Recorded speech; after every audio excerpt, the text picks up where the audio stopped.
It's been just over a month since police conducted a massive raid in the city's West End, and now the focus is shifting to gang prevention in that community. Tonight, Toronto Police offered a public workshop near Lawrence and Weston. They say it's the first of its kind after a raid like the one that saw dozens of arrests and gun seizures made in that neighborhood. About a month and a half ago, we did Project Patton, was the enforcement side of a gang that was notorious in this neighborhood. And in the past, we've done very well at doing the enforcement piece of it, but we didn't do really well at bridging those gaps and looking after and having the resources to look after and prevent the gang from happening again. So that's why we're here tonight to we have prevention side, awareness side, build those pieces with our social agencies as well, and hopefully get everybody to come together and hopefully prevent this from happening again in the future, because it starts at a young age. Last month, police made 75 arrests and seized nearly 80 firearms after a 9-month investigation. They believed many of the suspects to be high-ranking members of the Five Point Generals gang.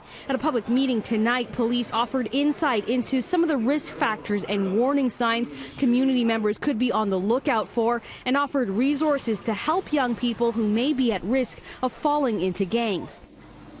One study has suggested that nearly 50% of gang members in Canada are children under the age of 18.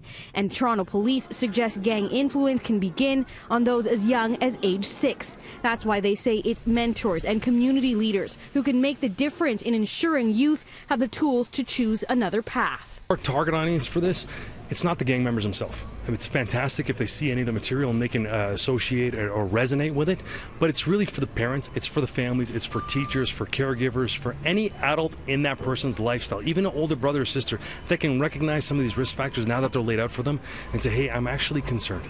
Once they do that, we have an email. It's gangprevention@torontopolice.on.ca. They can email us, and again, it's all confidential and anonymous. They can make a fake email account and email us and say, hi, I'm concerned for these, and we liaise via email. We send them a risk factor form. There's no personal identifiers on it, and we can send an email back and forth, and then from that we can help identify some social services to where that person's live.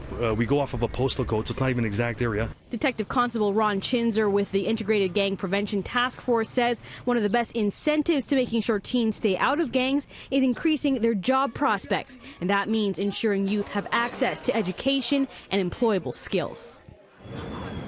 Now, in the near future, the Gang Prevention Task Force is hoping to put all of those resources online with an independent website for members of the public to easily access.